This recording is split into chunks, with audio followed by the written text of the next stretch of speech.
Well, welcome. Episode 209 of the Canadian Football Countdown, a proud member of the Canadian Football Podcast. It's Eastern Division Preview. Got a lot to go on, storylines, players to watch, bold predictions, East standing predictions, and, of course, playoff predictions. Trey Colbeck here. I'm going to take over a little bit. Ryan, you had a little bit of work done, so I'm going to give you the break. How are you doing tonight?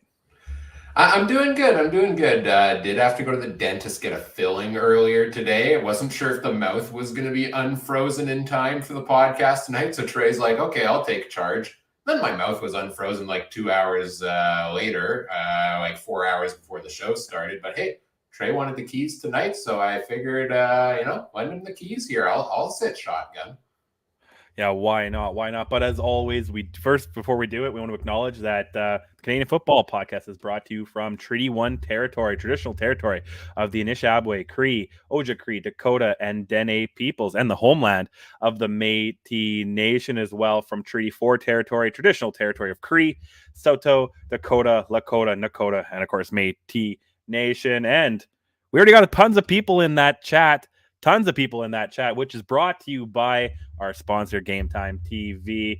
We're live on a variety of different platforms, and of course, we always take your comments, keep them coming. All made possible by our presenting sponsor, Game Time TV. Learn more by visiting GameTimeTV.com or following on Facebook at Facebook.com/GameTimeTVMB. And of course, real quick mention. We moved on to Discord. We got some Discord community chat going. So if you want to join that, is there a link somewhere? There it is. There it is. The graphics up there. Make sure you follow us on Discord. I think Ryan's got a little tease later in the show. We'll talk about some stuff coming on Discord. Right? Is that what you said? Yeah. Do we want to talk about it later? Or you want to talk about it right now, quickly? Oh, you could jump on it now. I forgot all about it, and then it just kind of hit in my head right there. So if you want to tease the folks. Yeah, sure. So we've got a new community Discord, started it up a couple of weeks ago.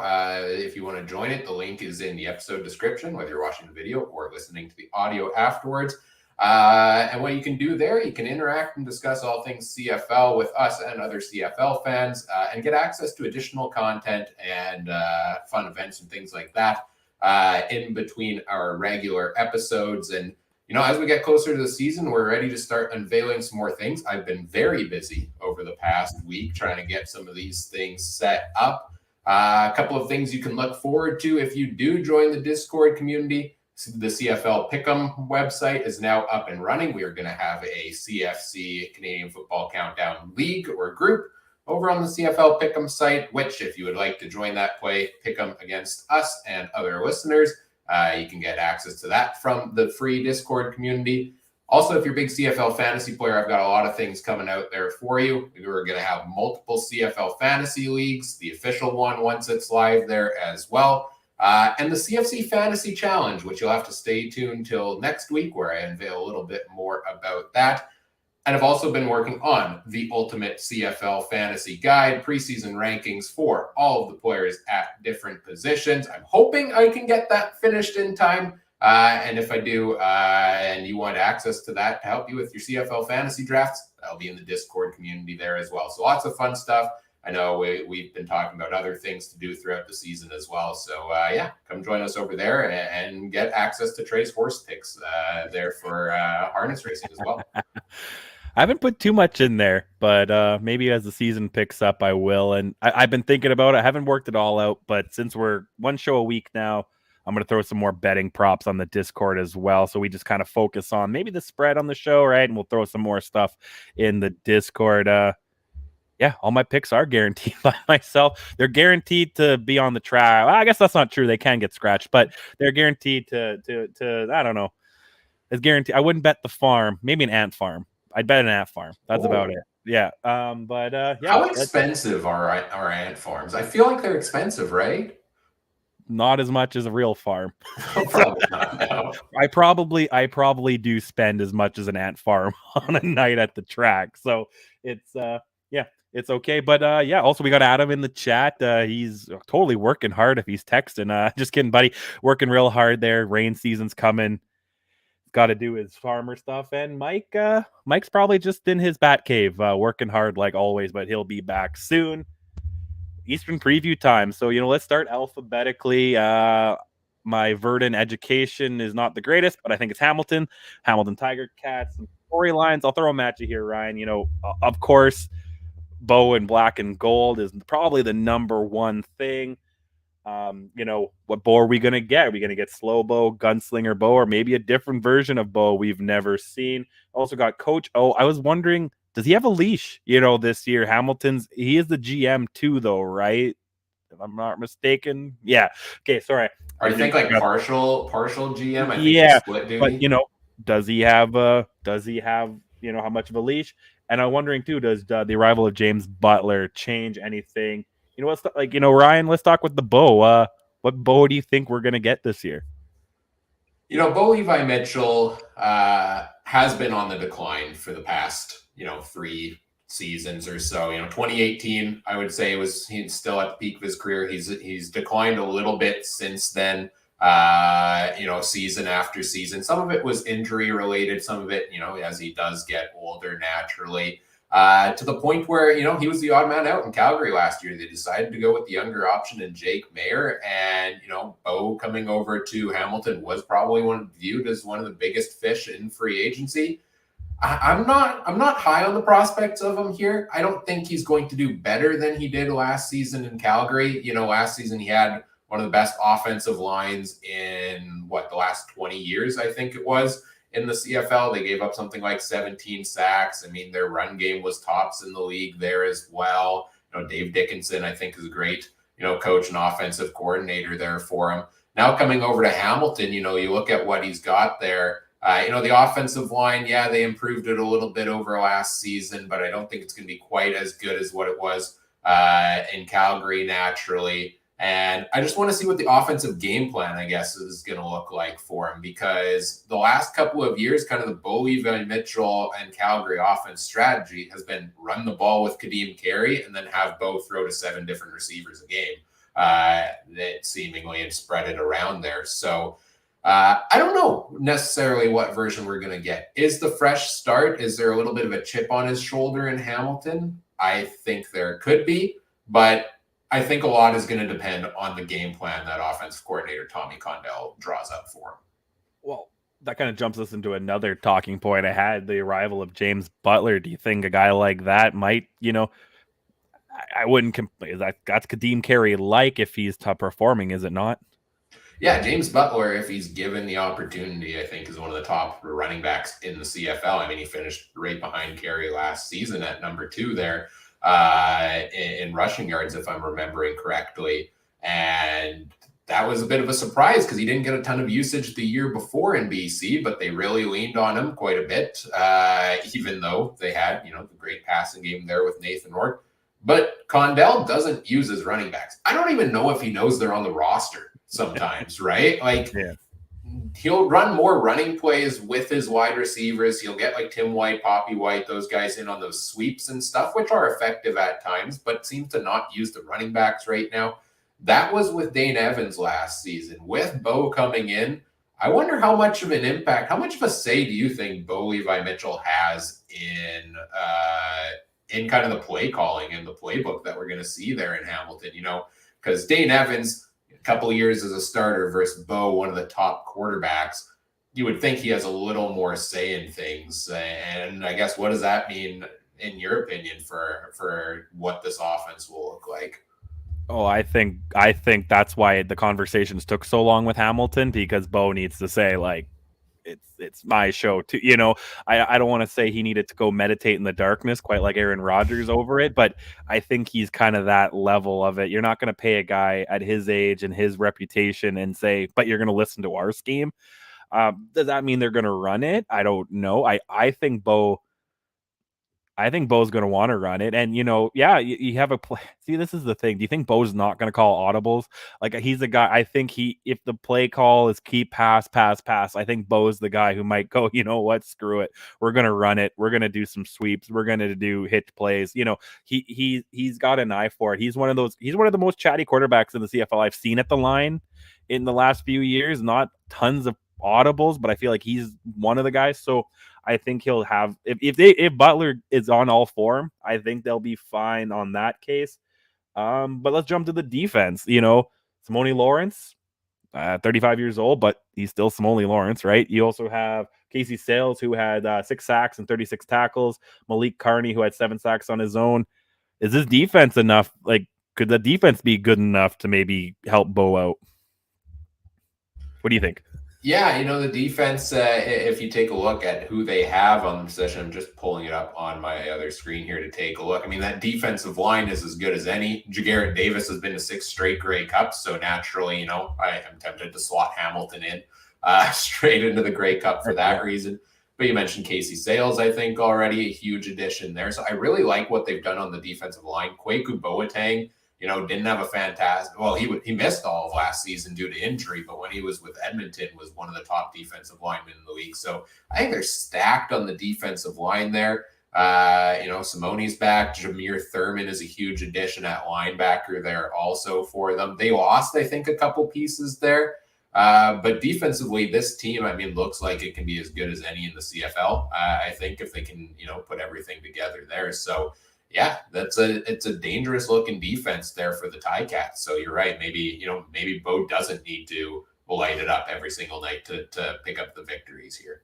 Well, right, a defense like this, you're going to keep the field short for Bo, right? And that's the game plan, and that's why you have to go heavy on the run and have a good special teams and defense. And I'm kind of torn on this team. Like, I think he had the 3-year contract, right?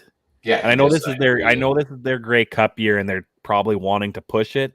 I think maybe next year is more of a legit kind of timeline for them. Maybe they'll go out, maybe they will, but I think that they might need the year to kind of get things together. But that being said, Bo could be Bo, and James Butler could be him, and Coach O is no scrub coach either. He is going to put things together and make it happen. You know what? Let's go bold predictions, Ryan. I'll kick it off to you, man. What's your Ticat Oski Wee Wee bold prediction of the year? I mean, I want to give this as a bold prediction, but I think there's about a 0% chance it actually happens. But I would love to see a case where, we're looking at season's end and the starting quarterback for the Hamilton Tiger Cats is Matthew Schultz, who was brought back as the backup quarterback there. Like I said, I'm not a huge believer in Bo Levi Mitchell, that he is going to turn things around. And I'm high on Matt Schultz as a guy who's been a backup that, here and there got a bit of experience. Didn't look too bad in some starts. And I think if given an opportunity, could find some success here. He's a little more mobile of a quarterback there as well, which is something I always love. Again, it's sure we can call it a bold prediction. I guess that's what it is because it's unlikely to happen. Do I think there's a chance at all of it happening? No, but that is something that, in my head, if it played out the way I envision things, we could see that there. The other thing, I guess, under bold predictions, we talked a lot about the passing game, the running game. We didn't really talk about wide receivers for the team. Yeah. Somebody's stepping up that wide receiver that we don't necessarily have their names, in our minds as an all-star right now. Tim White is going to be one of the top receivers in the league again this year. Duke Williams is going to have a fantastic year. And then behind that, Braylon Addison was released. That was a big piece missing there now too. So you look at it, Stephen Dunbar gone also. Poppy White, Anthony Johnson, Keandre Smith. There's a couple of guys there. And yeah, FM Fan Gaming in our YouTube chat saying he'll be an out of nowhere wide receiver this season on Keandre Smith. And I agree. I think one of these guys is going to step up and be the next big name in Hamilton this season. And on paper preseason, seems like maybe there is a little bit of a depth issue at wide receiver, but it's next man up, right? And one of these guys is going to be that guy. Nope, exactly. I agree. My bold prediction, I enjoyed that you liked it when you saw it earlier beforehand.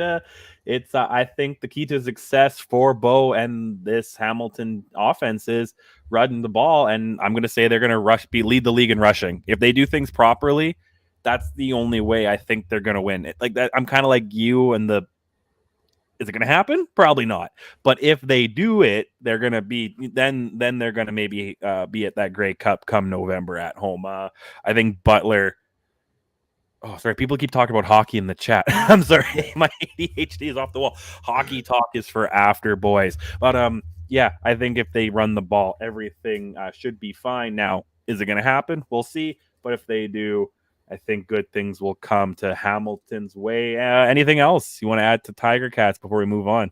Yeah, we didn't really. I mean, you mentioned Coach O and the leash on him there, right? But we didn't talk too much Right. on there. I know. Adam put in the chat something about how much pressure is on Hamilton hosting the Grey Cup this year. Do you think there's a case? Like, how long of a leash would you give them? We saw Saskatchewan last year. A lot of pressure on them.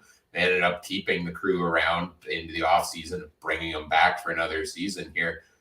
Are you making any drastic changes in a cup hosting year here if you're Hamilton at any of the personnel places early in the season, or are you sticking out with what you got and then reevaluating in the offseason? Well, just to make the point, I think it was FM Fan said that he is the president of football operations too, so that's kind of a sticky one. I don't know if he'll let him. Like, he's not gonna. I don't know. I think maybe he'll find somebody. But maybe I don't know what he'd do in the middle of the year. I think this will be his last year. And when I say leash, maybe he's not going to get canned, but upper management, whoever his boss is, might say, hey, stick to football ops, find yourself a head coach kind of gig. And that might be more the conversation. And I think it will all tie in on how this season goes and how the first year or two with Bo goes. Because I think if Bo's a bust here, I think something might have to change. Don't you agree? Yeah, I think so. But I wouldn't be surprised to see them be in for the long haul. It's 3-year contract. I don't think Bo has anything guaranteed in his contract. I think because his rights were traded, he couldn't get that 3rd-year guaranteed or something like that. Adam's saying that his bold prediction is Hamilton will start slow and Condell will be punted by week 6. So there we go. Adam's got the most definitive number on this. I like it. That's Adam, man. He's counting clouds and counting prairie dogs right now while that automatic autopilot takes him around the field. So let's move on. Let's go again alphabetically. I believe it's Montreal Alouettes. Some storylines I have. We got Cody Fajardo now in the navy and maroon. Does he have a different O-line than he did in Saskatchewan? Who knows? We'll talk about that. He's also teamed up with his former head coach there in Moss. So how is that going to go? And then I wonder how Moss's leash is. Yes, it's his first year, but we've seen what the general manager did last year to Kahari Jones. So would he maybe do that? And I wonder if new ownership might want to put a big push on this year. Ryan, let's start with you. How do you feel about Cody Fajardo and his new colors? This is just like, I still can't believe this storyline happened this offseason that, of all the places we thought Fajardo might go, Hamilton being one of those, but they end up going with Bo, that he ends up in Montreal and, of course, ends up back with Jason Maas, who he, just had that tumultuous relationship with last season in Saskatchewan. And what's it going to be? What was the aspect that made things not work? Was it the relationship between them? I mean, a lot of it was that offensive line there. But I'm excited for the fresh start for Cody Fajardo.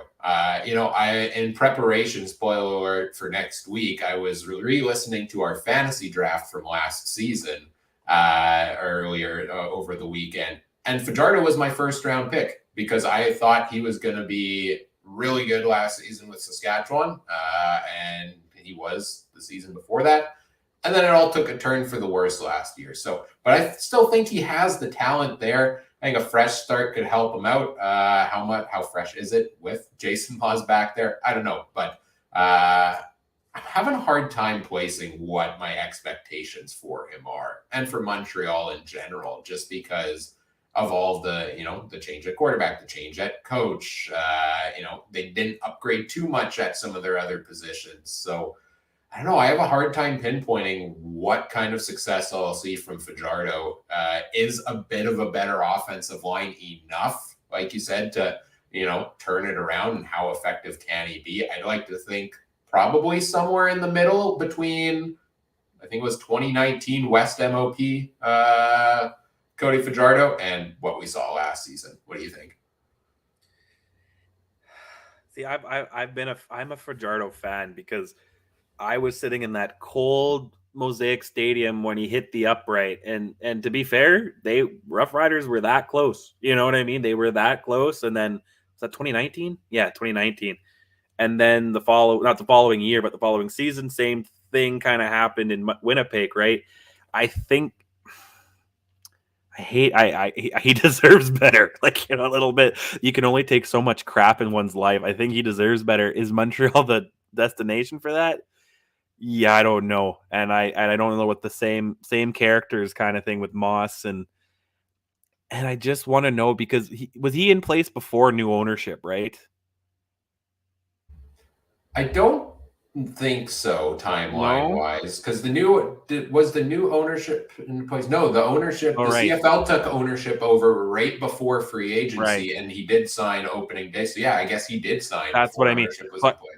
I want to know, like, what's ownership going to do in this upcoming offseason? You know what I mean? Are they going to want their guys? They just said, you know what, this year we're going to go with what they have because it's too late to do anything. Who are they going to get for quarterback? Who are they going to get for head coach? Who are they going to get for GM and all that stuff?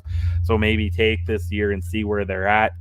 I want him to do better. I just don't think it's there. Their running back situation's not exactly solid either. They got some talent, but people who they have Stanback, who I don't know anymore. Like, is he going to play? How much is he going to play? You got Fletcher and Antwi, kind of more. They got talent, but untested. Yeah, they got some options in receivers, but is Fajardo going to have time to get there? I don't know. I don't think so, unfortunately. And I think the sky is just as blue in Montreal as it is in Saskatchewan, and he's going to find that out.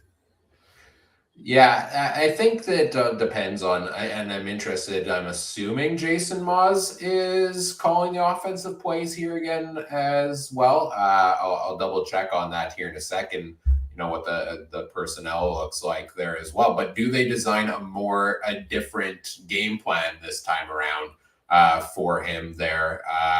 And yeah, Adam mentioned wide receivers in our chat as well. That's the interesting one. Cody Fajardo, come play in Montreal. Oh, by the way, we weren't able to secure our top two receivers in Eugene Lewis and Jake Winicky, who have now gone off to the West Division there. So somebody, much like Hamilton, somebody's going to have to step up. They brought in Greg Ellingson, but other than that, Reggie White Jr. is probably, well, he is currently the last season's leading receiver on the roster with 722 yards there. So somebody's going to have to step up this season. They've got a lot of young pieces that I am actually excited to see there. Somebody's going to make a name for themselves there also. But yeah, Montreal, like I said, unknowns at wide receiver, unknowns of this Fajardo Moz relationship. Hard to gauge what this offense is, whether it's going to be high powered or not.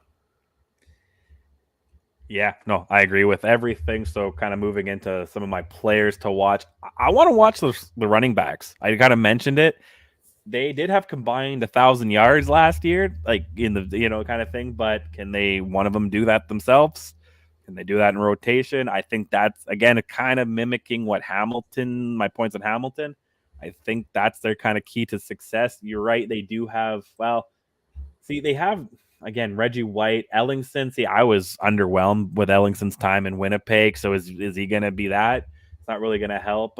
Philpott, what's Philpott going to do? You know what I mean? He's young and talented, but they don't really have tons of other high-powered offense around him. So is he going to get targeted a little more? You don't know what's going to go on. So I think the run game is kind of what's going to save Fajardo in his career, I hope. There, Ryan, who specifically players or kind of personnel are you looking at?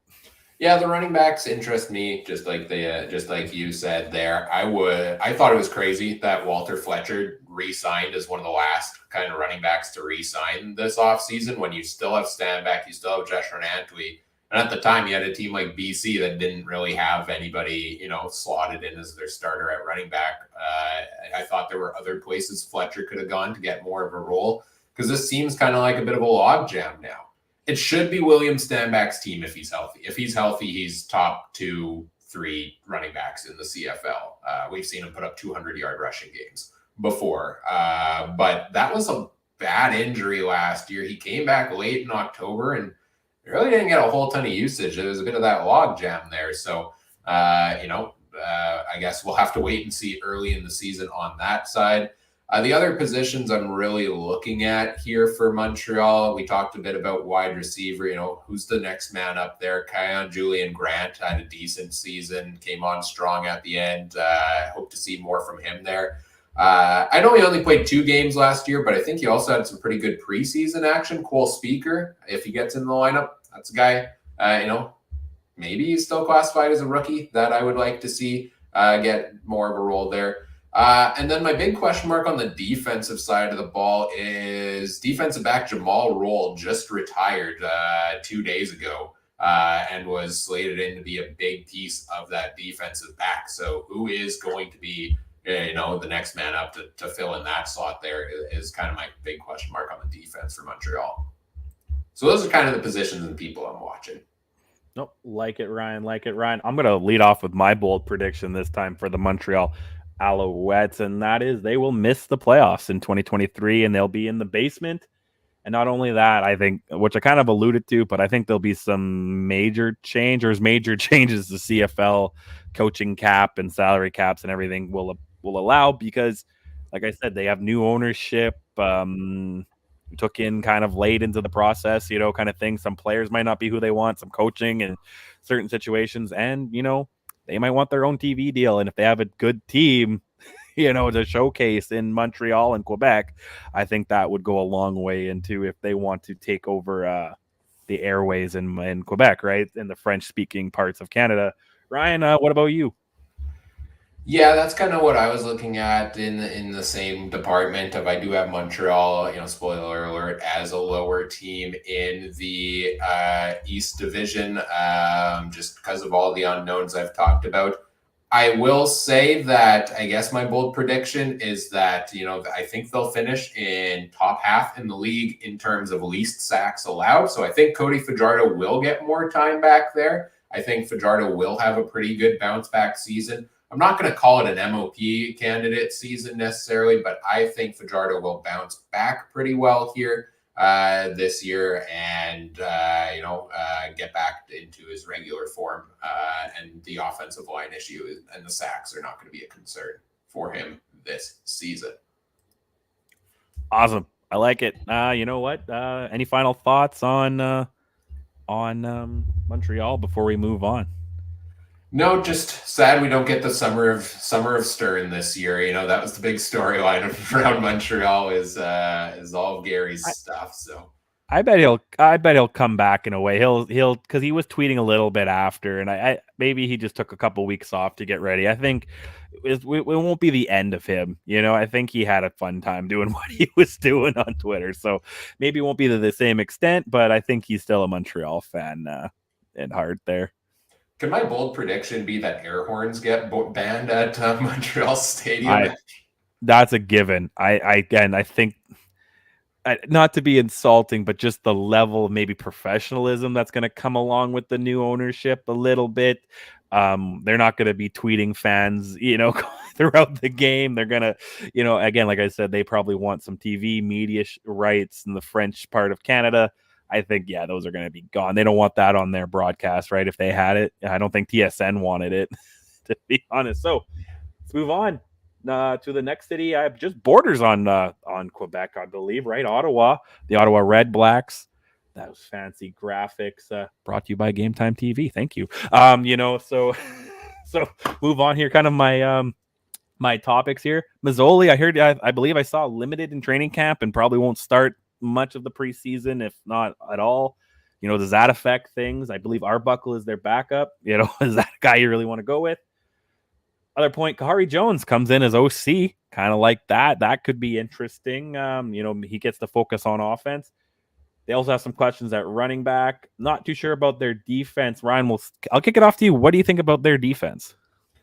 The defense for Ottawa, Lorenzo Mald in the fourth was 17 sacks last season, led the league in that category. He was my number one breakout player, I think, or number two when we did that a couple of weeks ago. He was somewhere on my chart, I think, high up there. He's the big name on the defensive line. They've got a couple other pieces there that, familiar names like Cleon Lang, Michael Wakefield. along the D line there. I really like some of the guys they have at linebacker. I mean, Javon Santos-Knox came over from Hamilton. I believe put up 105 tackles last season. Patrick Levels, I think, may have been released. I think my chart up here is not refreshed since that happened. So, maybe that's a question mark. I guess who fills in at linebacker, or he was kind of a guy that could slot in everywhere there. And then at defensive back, they've got some pieces I like there. Money Hunter, Abdul Kane, Sherrod Baltimore among them. Big name missing this year is no Antoine Pruneau, who's retired. So, they're a defense that I don't have a whole lot to talk about there either. I see some pieces I like on that defense. I don't see it as, necessarily sound across the board like I do with some of the other teams. I could see it being a bit of a middle of the pack type defense this year. I'm terrible at judging defense. We always talk about it, and I feel like you and Adam go way more into defense, where I'm like, I just like offense. I'd be an offensive coordinator all day. But that's where I think there's a little bit of a hole. Who's their kind of go-to running back right now? Again, combined, they have guys who made over 1,000 yards last year. They go to Devontae Williams, they go to West Hills, Malakovich Litre, Jackson Bennett got some time. Who's going to get the rock, right? And I think if Arbuckle is your guy first few weeks, or Mazzoli's kind of playing hurt, you got to lean on that a little bit, right? I think I want Mazzoli to come back. I want him to be the kind of the guy we saw before the injury. It was a nasty ankle one, right? So I'm sure we can talk about Adam about that a little bit, because I think it was his player who did it. No, I'm just kidding, Adam. Former player. But I think he needs to come back with a vengeance. I don't think Nick Arbuckle is their future here. Mazzoli is 35. That is crazy. These CFL quarterbacks are a lot older than I always think they are. Or do you think Arbuckle's the guy, Adam or Ryan? What do you think? Well, just touch on the running backs first of all. You mentioned West Hills there, and there's another one where it looks like my charts have not been updated here. He's actually the leading rusher in the USFL right now. I did see that. Yeah, there were rumors he was signing with the Red Blacks, or it seemed likely, and then all of a sudden he decided to go a different direction, went off to the USFL. It's working pretty well for him so far. Is he ineligible to come back? What's those rules on that, I wonder? Because their league must be almost wrapping up now, isn't it? I'm not sure on the USFL contract. I know I saw a talk today about Darnell Sankey, who went to the XFL, about could he come back, and I think I read he was under contract till December with the XFL. So maybe USFL is similar. I'm just curious, because they seem to jump there pretty quick, but you know what I mean? So that so I was wondering, but yeah, no, that's fair. But in terms of the other running backs there, I'm a bit surprised they didn't make an upgrade at the position. Probably of the names in camp, Jackson Bennett's the one I'm most excited about. I thought he got a couple of games later in the season, looked good there. Devontae Williams didn't have a bad season, but somebody is going to have to step up, or they're going to have to do running back by committee, or they're going to have to pass a lot. And that brings it back to Jeremiah Mazzoli, Nick Arbuckle in the passing game. I like that they have this as a 1-2 punch. I think Nick Arbuckle is capable of being a solid backup. I think he's struggled here and there as a starter in this league, so I don't think he is the guy necessarily for the future at the position, but I think he can be a solid backup. But Mazzoli, what do we see from him after that big injury? It's the same question mark I have with William Stanback. I like to think he can bounce back from it, and I hope he can, just like you. Because I think he's got one of the best groups of wide receivers. I think he's got a very underrated group of wide receivers here to work with. Jalen Acklin over 1,000 yards last year. Nate Bahar, one of the top Canadian receivers in the game. They brought in Shaq Evans. They brought in Braylon Addison. Justin Hardy was the receiver almost everyone was talking about in the final weeks. I think he had one game where he had 12 catches or something like that last season. So they've got a lot of good veteran pieces, young pieces as well for Mazzoli to work with there this season. The question is, can he stay healthy? And if he can, I think this could be a bounce back season for him. No, I completely agree. That's why we move on to players to watch. I kind of clumped in the whole receiving core, like you just kind of talked about. Again, the quarterbacks, you need someone to throw to. You can't can't put Airbud out there. You need to have actual people with gloves who know how to catch and run with the ball after with it. So, does Jalen Acklin, who did have 1,000 yards last year, right? Does he continue that? Does, like you said, Hardy, does he continue what he started? Braylon Addison. Shaq Evans actually on the team. Did I miss that? Yeah. Oh, is he? Wow. Can Shaq Evans actually do anything, this year? 487 yards. Yeah, good job. I think you need to double that if you want to help this team out. But, can they do it? And what's your thoughts on players to watch? Yeah, outside of the guys we've kind of already talked about, I mean, the player I will always be most intrigued to watch in Ottawa, and one of the most in the league, is Devontae Dedmon, who, yes, he's a wide receiver, but his primary role is in the kick return game, and he is one of the most exciting players to watch. I think he set or tied a CFL record for fastest to 5 kick return touchdowns. He did it in something like 15 games, if I'm remembering my stats correctly here. He is so fun to watch. Another wide receiver, that we haven't even talked about, Quan Bray, is a guy who put up like 800 yards or something like that with Montreal a number of years ago, and then got into some pretty big legal trouble and ended up, getting released for that. And well, now he's back in the CFL and did sign with the Ottawa Red Blacks, I think very early in the offseason. So I got a bunch of interesting names at the spot. Adam wants to talk about the kicker, though. I gotta give some kicker love here. Yes, Lewis Ward is the kicker there, Adam. Let's throw in a player kicker to watch here. Lewis Ward, again, brought to you by Game Time TV, our sponsor. Check them out on GameTimeTV.com. You know what? I'm just doing that. I'm hoping Mike adds a couple bucks to my check I'm waiting for. But he was 49. Yeah, 49 for 57, 86% for you mathematicians out there. He did miss 2 extra points, 92.6. That's not too bad. Kicker, Richie Leone, he had 112 punts. Wow, that's a lot of boots. But they do have a Canadian, Jake Julian, just drafted. A little competition in there. So that's our kicker watch here. Yeah, I think Lewis Ward has to be better this year. He went on a tear there at the start of his career where it was like he was setting records for consecutive kicks he made. He was making like 97, 98% a season. And last year he just took a nosedive there, 86%. I think that was bottom half of the league. So, for a team that struggled to put points on the board and struggled to put wins on the board last season, that kind of cost them a little bit when they couldn't get into the end zone. They relied on Lewis Ward to get those points up. So I think he's got to have a bounce back year this year.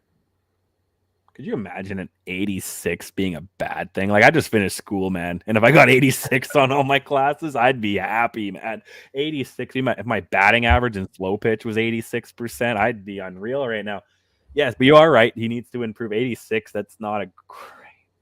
But kicking, is it just me between, your newly NFL kind of embraced and we're watching? I haven't watched too many of these spring leagues, but I feel kicking has been kind of not the greatest on any kind of league, 3-4 downs on either side of the border kind of thing. So I wonder, is there much to go from? I think kicking's happening less and less in college kind of game. They're more inclined to go for 2 and punt in certain situations or go for it. So, yeah, FM Phantom is right. Can't be worse than Legio. So, you can be if you're Boris Beatty from the you Argos. Can be. But... Yeah, you can be. But, yeah, I want to see kicking in overall. Just a little, there's 2 things that excite me the most in a football game, and that's 3 kick-off return that goes for a touchdown, interception that goes for a touchdown, and a long field goal attempt, like 50 yards plus, right? They're lining it up. It's quiet, and then boom. And maybe we got a little spoiled with Medlock here in Winnipeg, right? So those were usually given for it, or if not, he'd do some tricky O'Shea play and they get an onside recovery, right? So, but I want kicking overall to be better. Did we do our bold predictions yet? No, I don't think so. Ryan, what's your bold prediction on Ottawa? My bold prediction on Ottawa, and I might be stealing some thunder here, so I apologize, but I think we're on the same page of I think Ottawa is going to be a good force to be reckoned with in the East Division here this year. I don't think they're the bottom feeders in the East anymore. I think they'll win a home game, At least probably a couple of them there, because I don't think they won. No, they did not win a home game last year. So is it bold to say they actually win one this season? I think they do. I think they win a couple of them there. And I think they're a team that competes at least for a home playoff game here in the East Division. They brought a lot of pieces in last offseason. They didn't gel right away. I don't think Paul LaPolice, as much as I love the guy, was the right fit to lead them in that sense. And so I think, another offseason, some more pieces added in the mix. You kind of touched on Kahari Jones coming in as offensive coordinator. Kahari Jones is offensive coordinator. Bob Dice as head coach for a full season. I like that. They've got the personnel in place. I think this Ottawa team is going to be pretty well improved this year if Jeremiah Mazzoli stays healthy. No, I like it. And Adam in the chat says his bold prediction again is a home playoff game. And you guys copied and pasted me, but I'll go one farther. Not only will they host it, they're gonna win it, boys. I'm gonna say they're gonna go to it'll be the East semi, and they'll win to go into the East final, which we'll talk about later, I guess. Right? Kind of spoiling it, I guess, but that's my pick there. Just because you guys took what I was gonna say, so whatever. Anything else we want to talk about with Ottawa Red Blacks, Ryan, or can we move on to the defending champs? Well, there is a question in the chat here, a quick one of who wins their home game first, Edmonton or Ottawa? Week 1, Edmonton plays Saskatchewan, Ottawa plays Montreal. I think I said last week that Edmonton would win their first home game in week 1. So, I would lean Edmonton, but you know what? I'll give you the bold prediction. I'll go out and say they both win. Wait, okay, Ottawa's in Montreal. For week 1, so that one doesn't count. When is Ottawa at home? They host week 2 Thursday Night Football against Calgary. That's going to be a tough one there. Then they've got the bye in week 3. Then they host Edmonton in week number 4. So I'm going to say Edmonton gets the home win first, but I could see a case where both teams win their week 1 game. But for Ottawa, it's on the road.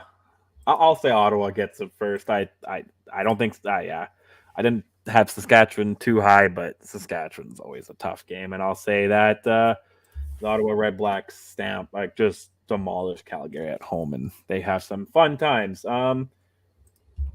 Quick, we talked about scheduling. I'm going to throw it out here. I just noticed, why is there the 3-game week on Canada Day weekend? Like, come on. What? It's a 3-game week on Canada Day weekend. I don't know, man. Why do they do that? And do they think everyone's Saturday? And why do they have a Monday nighter on the 3rd, BC and Toronto? Anyway, I don't know. To me, that's the day. That's the week that you put all 4 games on the Saturday. Well, I know you want to do your Thursday, Friday, 2 on Saturday, Canada Day, Saturday. I don't know. But anyway, we'll move on. Scheduling was last week. So yeah, we did pull predictions. I lost my place here. On to Toronto. There we go. Toronto, the Argos, defending Grey Cup champions. I luckily have tickets to banner raising night, so I'll be there proudly in my Mr. Manitoba hat and my Blue Bomber jersey. Because I'm interested to see how they will respond this year. Big story. Beth talk about a USFL, XFL. Bethel Thompson went down there, right? Now Chad Kelly is the starter. Wonder how he'll perform. And, that backfield of Harris and Ouellette. Is it Ouellette's now? Is there a rotation? Is there some third guy that we don't really know about? But let's start. How do you think Toronto's going to respond when they see that banner being raised at BMO Field? Yeah, I mean, congrats once again to the Toronto Argonauts for winning the Grey Cup last year. I'm interested to see what the crowd looks like. And I think you mentioned when you were buying tickets that it seemed pretty sold out for that game. And I'm hoping things like this help draw more people in. Winning puts people in the seats. I know a local Winnipeg hockey franchise doesn't quite understand that, but it does. It helps at least in that regard. And so I'm interested, I think, from that perspective, what the attendance looks like for the Argos. But in terms of, what does the follow-up look like for them? I think for the most part, this team is pretty stacked across different positions. They've got good depth across the board where even if some of the guys go down due to injury this year, I think they will still, have the pieces to fill in. So I think overall, this is a team that is capable of bringing it back, running it back here. But there are some spots I do have some concerns, which I'm sure we will get into here shortly. What about you? How do you follow up the Grey Cup? The Bombers were able to do it back to back. What's the key here for Toronto, I guess? I think I want them to get away from Harris, number one. Like I think Ouellette's their guy, so that's what I was kind of talking about. That I'm not saying he can't come in here, after Ouellette's ran for 130 yards here and there, but I think you need to let that be his backfield to help, and I think that gives some stability to Chad Kelly. I mean, Harris isn't a bad guy to have on the sideline and kind of maybe use him as an extra quarterback / running back coach kind of situation and get some things going, but you need to have a form of run game because you probably have one of the best receivers in the league in Gittins Jr. And, he probably wants to get out there. I'm a little worried about their depth after that. Like they got some guys, Davari Daniels is good and Markeith Ambles is good. And they got some guys, but, I'm really interested to see how Chad Kelly moves it around. And with that running game, do you think it's Ouellette's backfield or do you think it's Harris's? See, I don't know. Like this is Andrew Harris's final season, right? He's already got that coaching gig over in BC that he's going to go off to after he comes back. I'm surprised he came back for another season. Like you won 3 straight Grey Cups. What are you trying to accomplish here by coming back for one more year? Are you hoping that you can just come have a full healthy season? Because I feel like we haven't seen that from Andrew Harris in so long. So there could be arguments of who is the starter here early in the season, but at a certain point, it's probably, given his injury history, really not going to matter, and it will be Ouellette's team one way or another. I was a bit surprised to see Ouellette actually go back to Toronto in free agency. I thought he could have cemented himself as a starter somewhere else. I thought Toronto had Harris. They drafted Daniel Adeboboye early on last season as well, another Canadian running back there. Maybe he's the future. Ouellette goes elsewhere. They bring him back now too.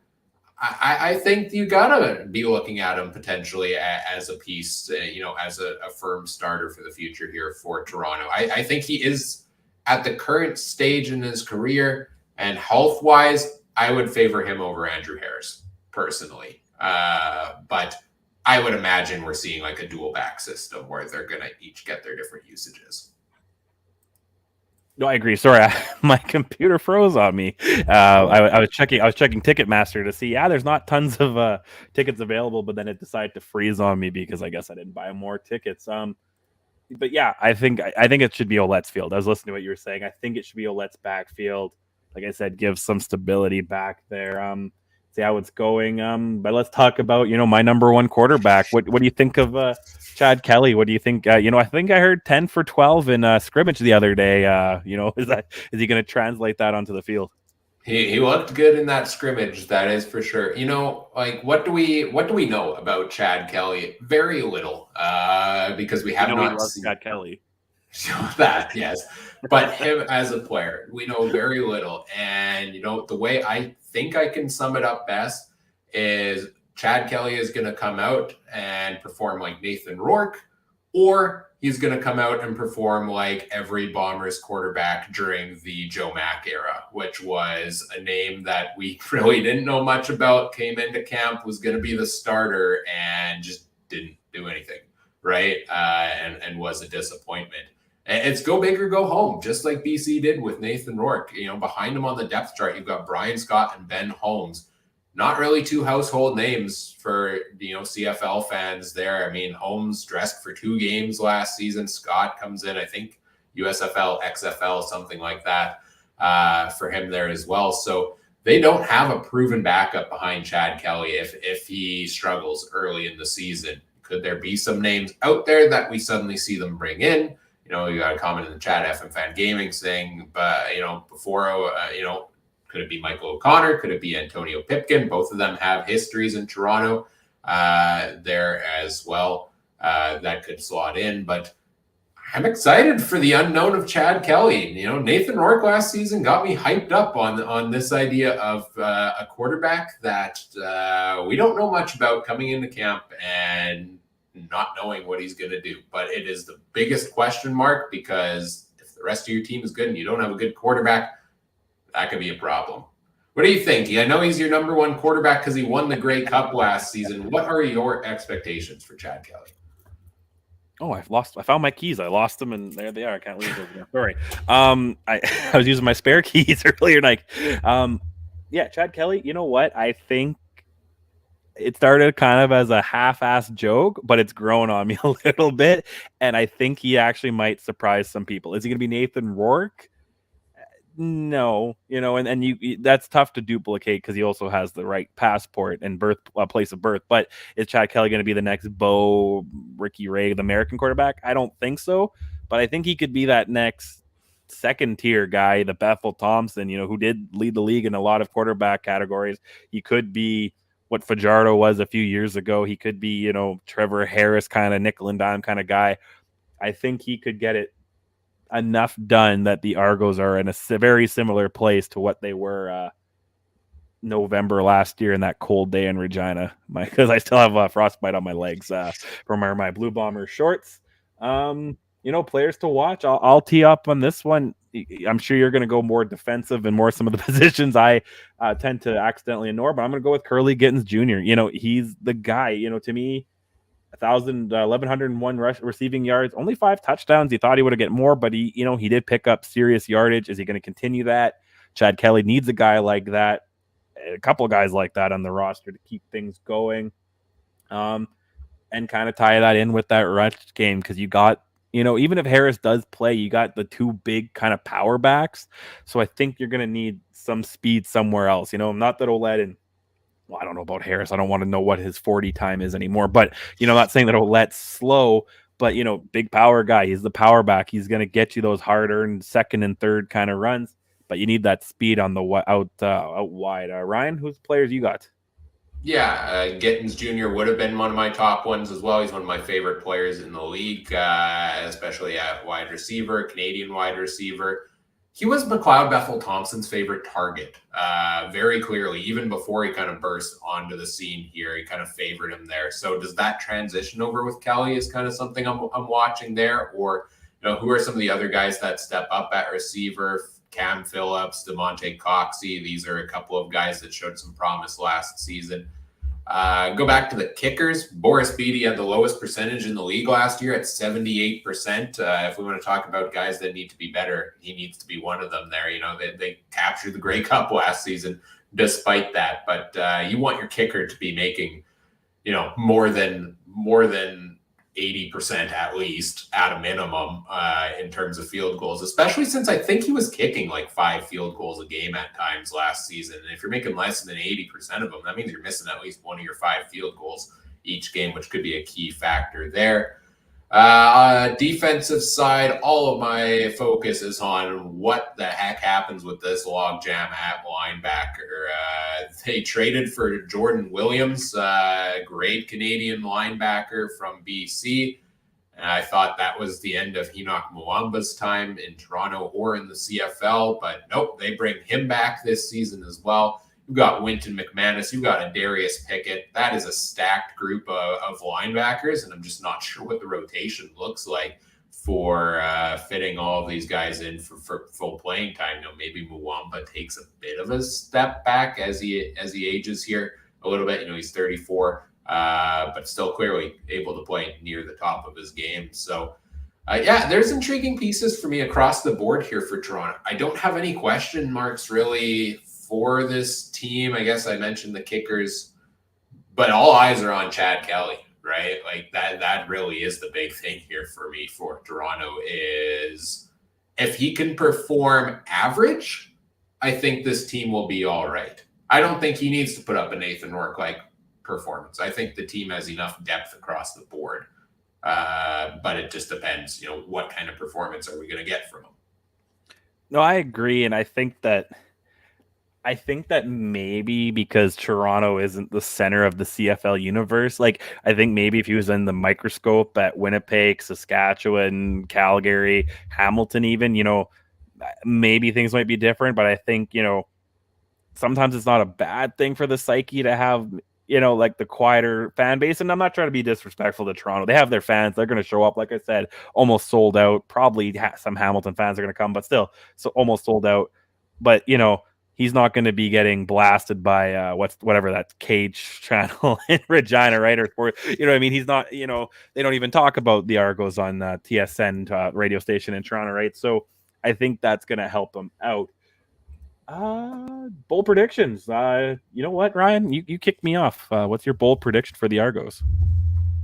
Yeah, my bold prediction, if you want to go for a wild bold prediction, I think it's, Adam kind of teased it with his comment in the chat. Nathan Rourke, could he come back from the NFL in September, after training camp there? If he does, could Toronto be a place that Nathan Rourke ends up? Could you imagine I wonder what kind of impact that would make for, the attendance in Toronto to get a big name like Nathan Rourke. But how big is it for people that don't know football? I don't know, but would certainly be a huge addition for a team that will probably try to throw anything they can for him if Kelly doesn't perform well.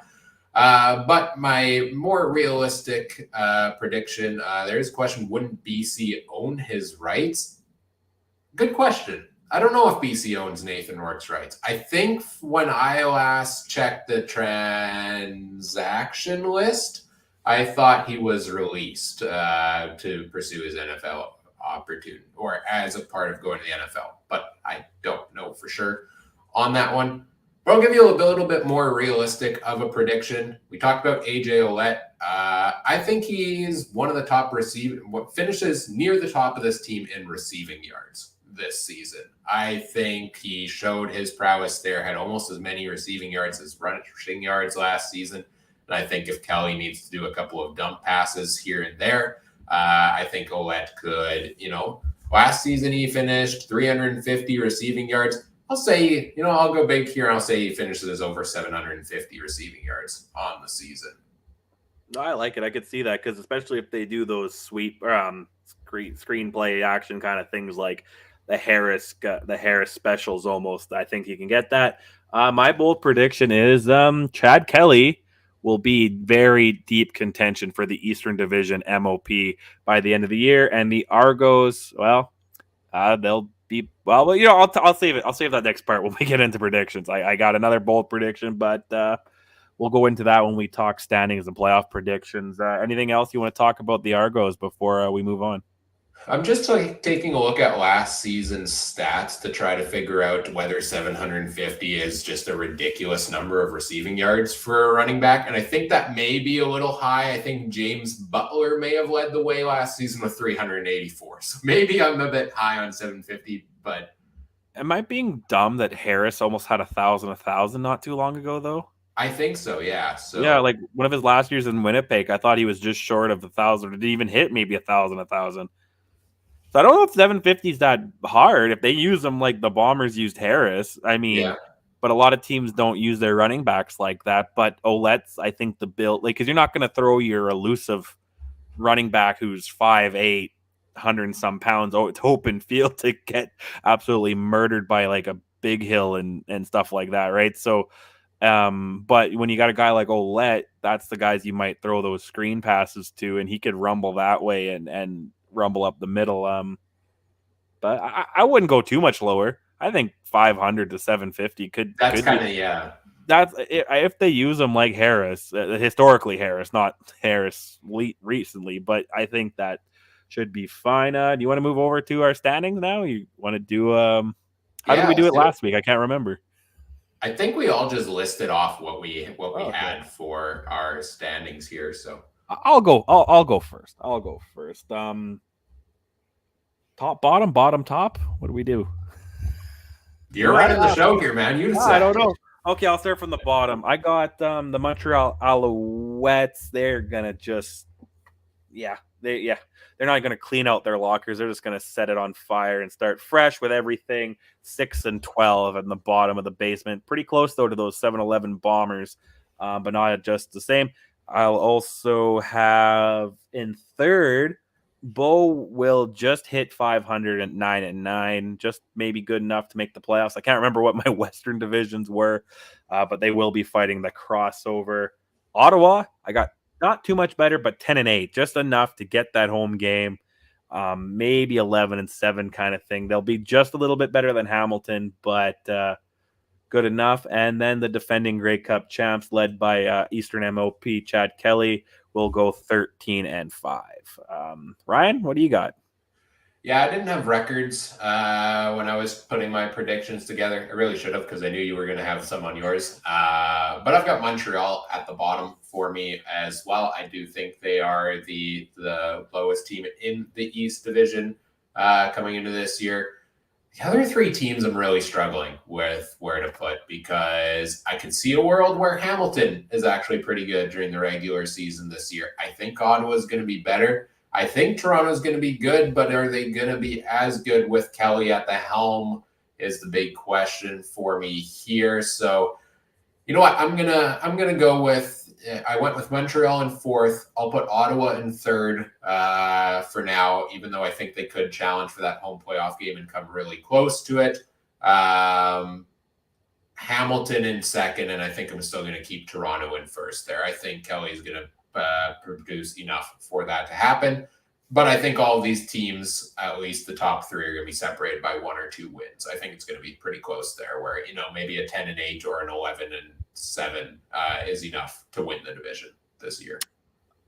I like it. And Adam in the chat, he doesn't have Montreal in there, but I'm assuming Montreal fourth, Hamilton third, Ottawa second, Toronto first. I will throw Adam's playoff predictions too. He has Hamilton beating Ottawa and beats Toronto in overtime after Toronto misses a convert. No manure spread, though. Yeah. So that's what Adam's got for playoff predictions. What do you have for your playoff predictions in the East? So what did I have? I had Toronto in first, I think. So that would be the bye week for them there, and then I've got Ottawa coming into Hamilton, I guess. But give me Ottawa for the upset over the Ticats here in the playoffs. So then I've got Toronto and Ottawa going into the East final. Yeah, let's go Ottawa. Give me Ottawa in the finals. I don't want to go the full rematch from last season, because I think I picked Winnipeg to go out west. I'm feeling some magic here for the Ottawa Red Blacks in the playoff run this season. I think Jeremiah Mazzoli's going to have a good bounce back year. I think Kahari Jones and Bob Dice are the right personnel in place to put them over the top. No, I like it. I would have for the East semifinals, Hamilton going into Ottawa, and I have the Red Blacks. Well, if somehow they make the playoffs and have a home game and haven't won a home game, this one will for sure be it right here. Hamilton and Ottawa, and then the next week I have Ottawa going into Toronto. I have Chad Kelly getting it done and beating Ottawa. I believe I had BC in the West. I think so. Yeah, oh, wait, hang on. I have it. I'll let me double check. I think I had BC. I did so much study prep, and the last thing I did was check what we did last week. You had BC going to the Grey Cup out west. I had Winnipeg going to the Grey Cup out west. Adam had Calgary. I'm not gonna pick that one. I was gonna give a tease, but I'm not gonna pick that one. I'll leave BC and Toronto just open ended for now. You're not gonna pick the Grey Cup. You gotta pick it. It's preseason. You gotta pick your Grey Cup champ, man. Shoot. Chad Kelly gets it done on his own, and the 2-block parade in Toronto will be so awesome. All right, I like it. So you're going for the Toronto repeat. Yeah. For me, I've got Ottawa and Winnipeg in the Cup finals. I don't know. I gotta give it to the Bombers. I think the core is there. I think the core is still in place to get it done. They were so close last season to doing it. It just fell apart at the last minute there, but was about as close as it could get. I gotta give it. I gotta give it to Winnipeg over Ottawa. I like Adams in the chat. He says he would have Hamilton and Calgary, a masterpiece. The only thing I would actually like better than that is if it was in Calgary. I think it's in Hamilton's would be my second choice, but Bo going back to Calgary and winning a Grey Cup there would kind of be funny. That would be his first visit back to Calgary because he doesn't go to Calgary this season. Exactly. I think that would just be the only thing I hate about it is kind of more of a neutral field being Grey Cup, but oh man, that's still pretty that'd be awesome.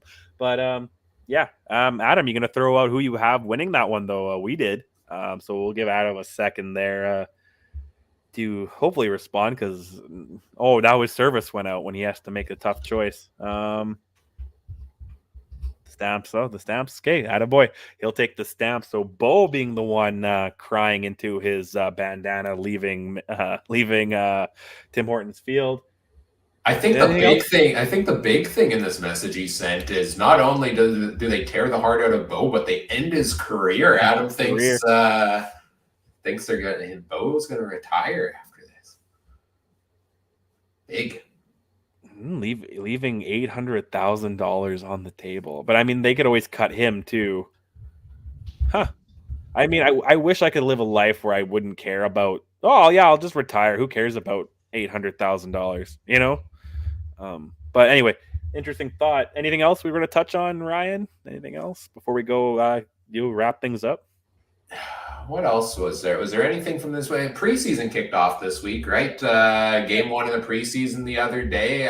Big news, I guess, the online streaming deal that all the games are on CFL Preseason Live.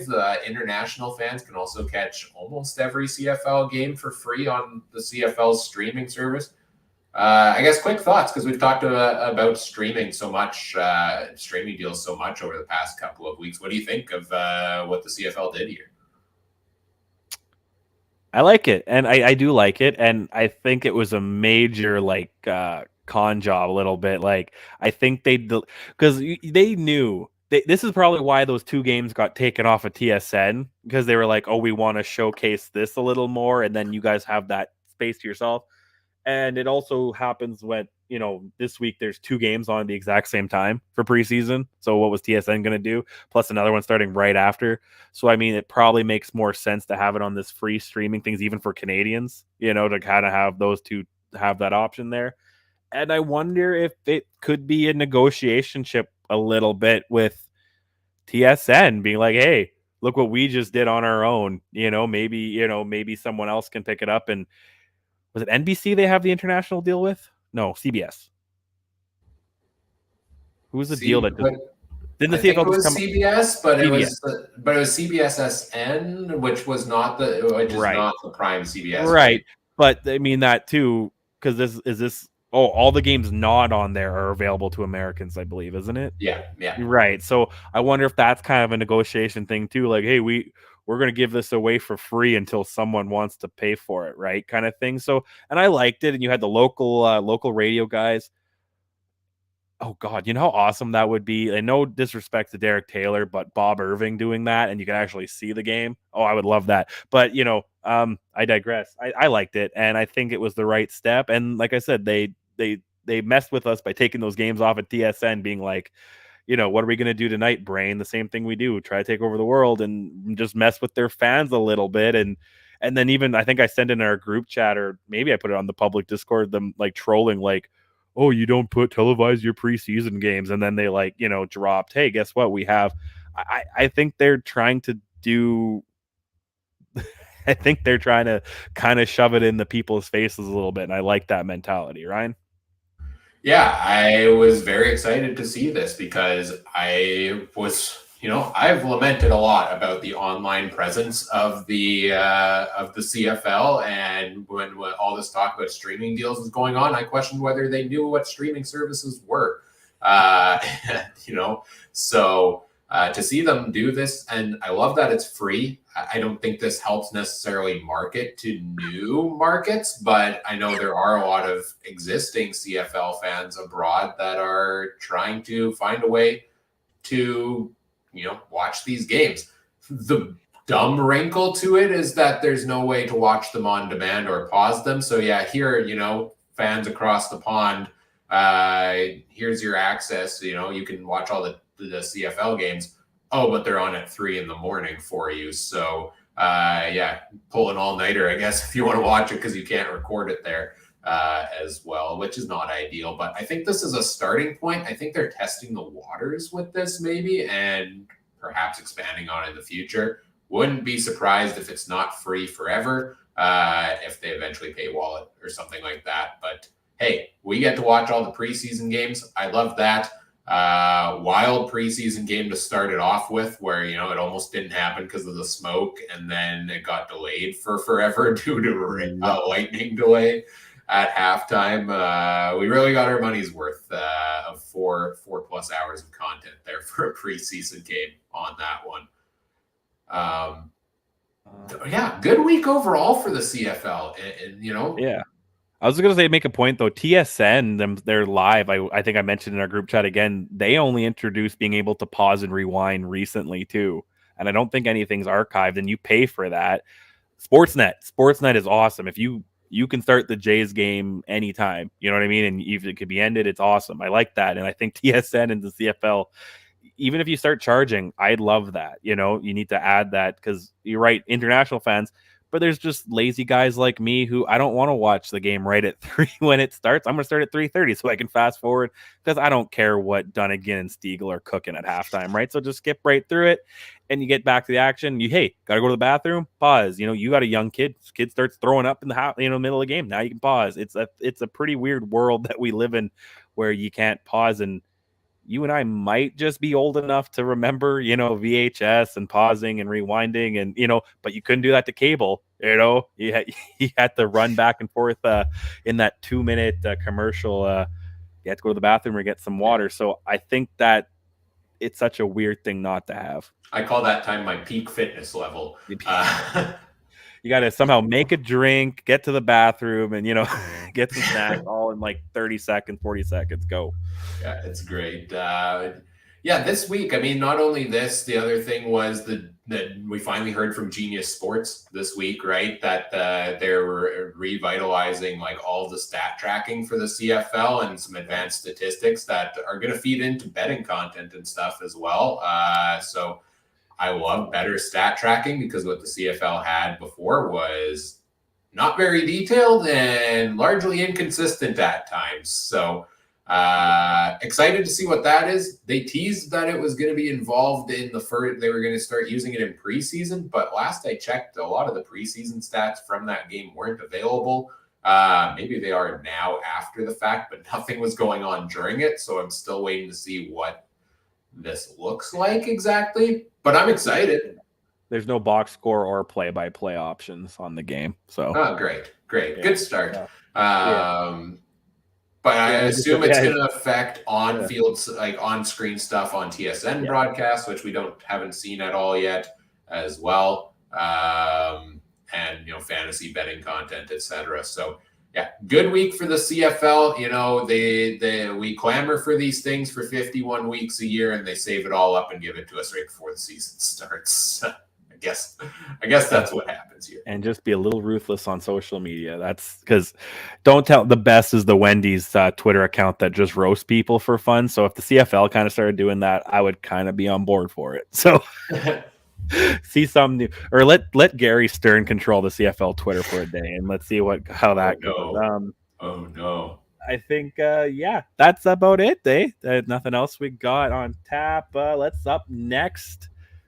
Fantasy draft special next week, 7 days from now, I guess 6 days and 23 hours goes down. We don't know who's on the clock yet, do we? No, we're still trying to figure out what order we're picking in for that one. We'll have to do the draft lottery sometime this week. Somebody doesn't want the first overall. The first overall pick is terrible. Yeah, me and my I think I had the last one and I took Caleros. And Yeah, I you think had the first overall pick last time around. Yeah. But I had the last pick in the draft. Worked out pretty well for me. So yeah, well, it happens. So yeah, that goes down next week. Same old time, same old place. 9:30 Central.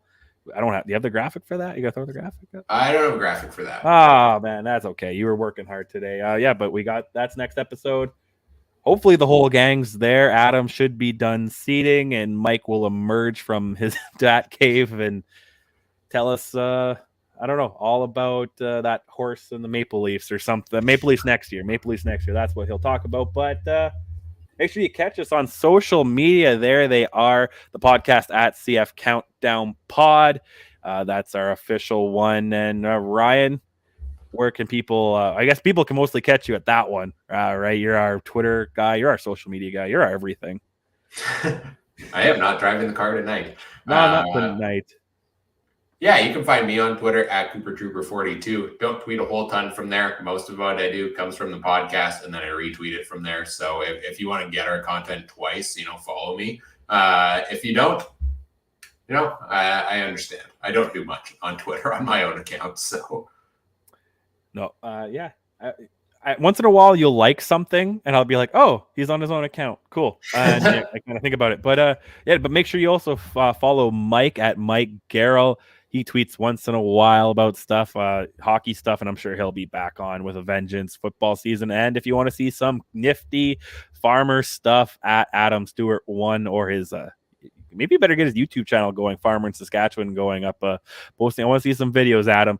And of course, on Facebook, facebook.com/CF Countdown Pod. You can also find me at Trey Harnesslink on Twitter. Man, it's busy time. There's like things going on every day, man, at work. But just real quick, I'll be in Calgary this weekend for some races, and at Century Downs Casino, it's Mental Health Day on Saturday. So anyone in the Calgary area, if you want to come check it out, maybe, hey, I'll be doing my job there, so you can't talk to me about football all the time, but I'll be around. It's a great time to watch the ponies, and there's silent auction, 50-50, all going to the Canadian, whatever it is, Canadian Mental Health Awareness or something in Calgary. I mean, if you want to check it out, check my Twitter at Trey MB Harness, or that's my old one, Trey Harnesslink. And I have a bunch of stuff going on there with it. Yeah, you know how much that's kind of important to me. So, come help us out there. And check out my other podcast, Wednesdays, 1 p.m. I'm sorry, I get and Saturday is 10 p.m. or 10 a.m. It's Hardest News Live if you want to learn more about horse racing. Right, and see me ramble like this for 30 minutes and about horses. Hey, sounds great to me. I tuned in once. I had no idea what you were talking about, but you sounded great. You got to, you know what? You just got to sound confident, and you could, sell anything to anything, It's true. That's the number one thing, all the people on social media that you go, hey, they what they sound like is complete crap, but they sound confident. So, but yeah, what were you going to throw at me? Speaking of selling things, I've been sitting on this for like an hour now since we brought it up earlier. I looked into the price of how much ant farms cost. Just waiting for the right moment to throw it out there. What would you guess average price of an ant farm on Amazon? If you were to buy an ant farm on Amazon.com, this answer was 3 years ago, so take inflation rates into it. Take the dollar exchange. It's Amazon.com, so American. How much would you guess for an ant farm? So this comes does this come with like dirt and ants, or just? I don't know. It's the answer to a question on Quora.com from some random person. Wide open. Okay. Well, in my imagination, I'm gonna say dirt and ants come with it. Maybe even a little food packet. I'm gonna say, Amazon's got some cheap things sometimes though. Like they got I'll go. Well, Bob Barker. I'll go. 301. The ant farms they sell on Amazon.com run from about $9 to $56. So you can bet the ant farm on about anything, I think. Wow. I guess you could just go outside and pick up some ants and you're set, eh? You don't really need it. Unless you want to have some like funky, cool, like African ants or something. Should that be the new slogan of the betting segments during this season? Don't bet the farm, but bet the ant farm. I think so. I kind of want to buy an ant farm now.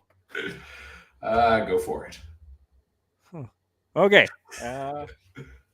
Let's wrap this up before I forget, because I still have the keys and I don't know for how much longer. So yeah, and remember, check us out on our Discord, our new Discord. There it is. Join the CFC Discord. You want to actually talk to guys like me, Ryan, Adam, and Mike. Throw stuff in there. If you don't want to talk to us and you just want to sit there and listen to us talk, that's cool too. You know, I'm in a couple Discords where I think I've texted in them twice, but I check them out every day. And you know what? Thank you for supporting the show. Whatever podcast platform you are listening to, make sure you comment, like, subscribe, rate, review, share it with your friends. Help us grow the show. We always appreciate that. Anything else?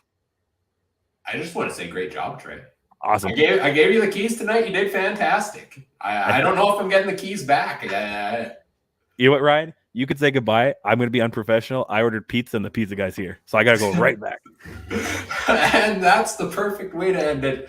Thanks to Trey for running the show here tonight. You did a great job. Thanks, everybody, for tuning in as well. Fantasy draft next week, and then our regular season of content from there. Looking forward to that there also. Thanks for listening. Take care. Have a good one. Bye-bye.